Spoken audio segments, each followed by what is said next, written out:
opportunity, and it's super magical here. It was magical last night, still magical in the daylight.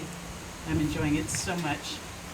I have completely over-prepared, probably, but I have 5 things that I've whittled it down to.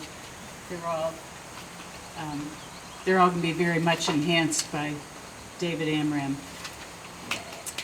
Yeah. So this first one is a piece that I wrote recently. I was thinking about coming here, and doesn't really have a title yet, but it's to introduce you in a way to my state. He died, as we all do, from exposure to life with its sapping joys and sorrows. His mind gave out from mapping the route of survival today to tomorrow. It made as much sense to press on as to die with the bracken as home and his roof the sky, with his pockets of dreams and wondering whys emptied, spent, borrowed. What made sense was to write his story the future might read of a road to mixed glories. Based on awareness of lies and illusions, the lives that we spin from our dreams and confusions. Live free or die is highlighted, since in COVID times, rebels flip off science. What used to mean courage signifies immaturity. Our precious individuality has morphed to disparity. No use bleeding about simpler days. We are sinking in an overdose of complex ways. But nature's beauty, our gratitude, and a sound philosophy will guide us through our challenges and give us this beat right on poetry.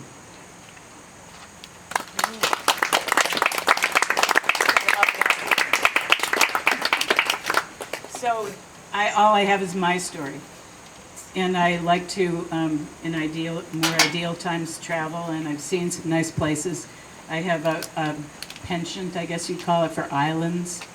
And where I live, there are some islands off the coast of Portsmouth. It's a nice place called the Isles of Shoals. My life has contributed to me spending some time out there. This poem is something I wrote thinking back on a time when I was about 17, out on the Isles of Shoals with a bunch of other idealistic hippie teenagers in the 60s. It's called Go Into the Chapel. No other place is quite like Gosport Chapel on Star Island, Isles of Shoals, off Portsmouth, New Hampshire. It sits atop a slab of high rock. Whalers watched the sea for breach, while sermons were preached on hymns of song long ago. Life on a star, the nightly high point as chapel goers, lanterns held, hand over head, in single file thread their basting stitch of parish bent backs up the path.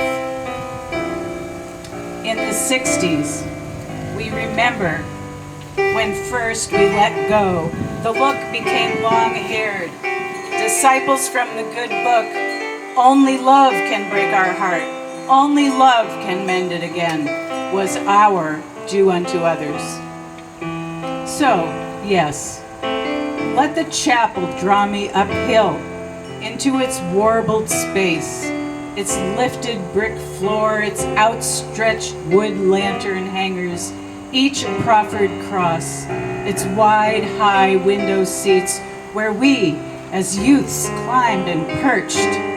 They were stages for the wild gyrations of our caring selves as we danced our heart's rhythmic dream and wept our heart's dilated angst, all in public, even in chapel. The 60s rocked on. As I sit in the back pew with my parchment-folded memories hardly visible, a young man enters and takes unselfconsciously a seat at an electric keyboard tucked in next to the old pipe organ, lets flow his harmony of chords. He plays for a more somber crew than the dancing hippies high in the chapel's windows. Well, turn, turn, turn by the Bible and the birds, grooves on repeat in my head, and we could never go straight to sleep when we finally went to bed.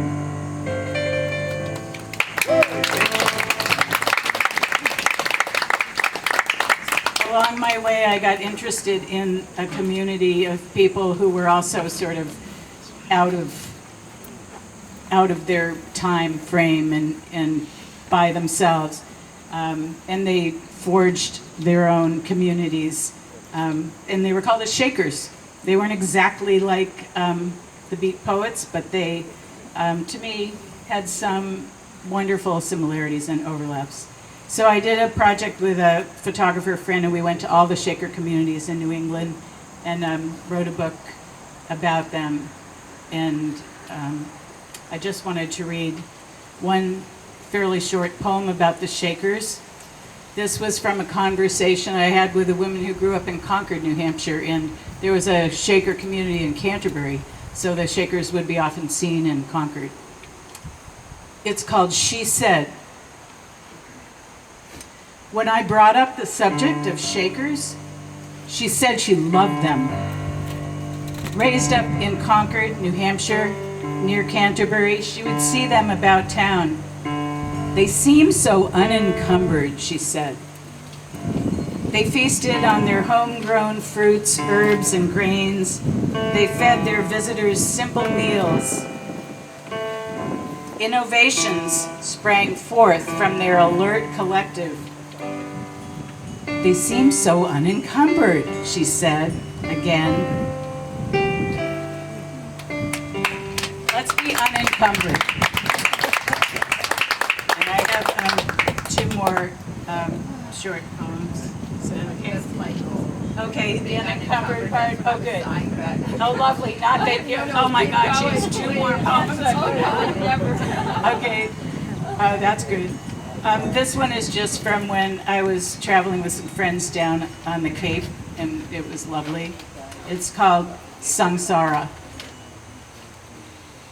Handcuffed by the Lord, we laughed. The mittens sold you by the Tibetan were still tied together when you stretched them in place over cold fingers. Handcuffed by the gods, we quipped.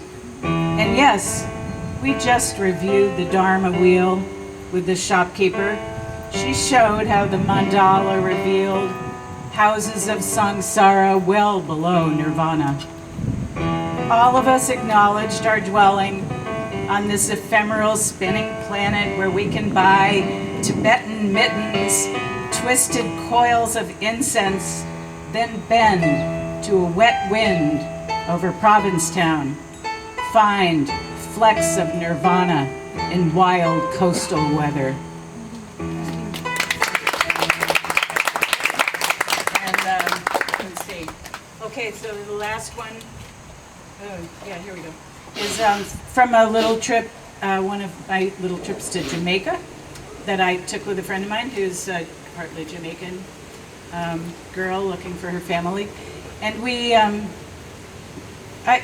it's just another magical place. And we always traveled in ways that tourists don't. So we felt like we had a connection.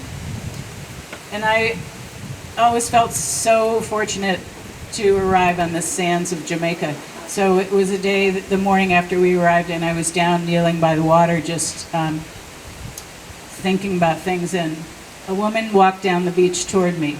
And she was from Jamaica. She was a Jamaican woman. And there's a few pictures of us in this page on this book.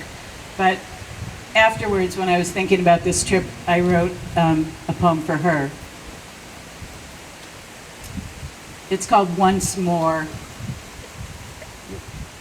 And so, in this dream we call life, I return to your shores and ask the Caribbean waters to bless me once more. And so, Once more, you find me. You walk toward and greet me as one you have known before. We speak.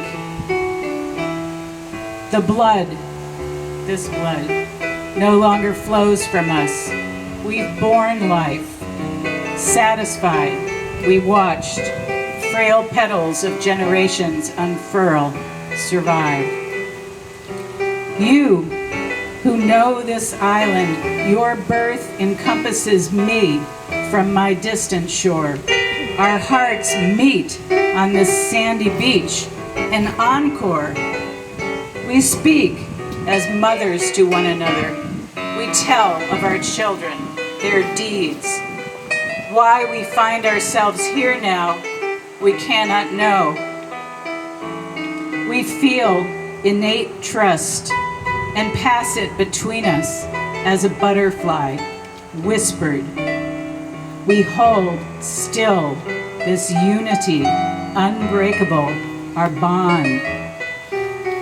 And so, in this dream we call life, I may see your face no more, though we look into one another, reflections, we are sure.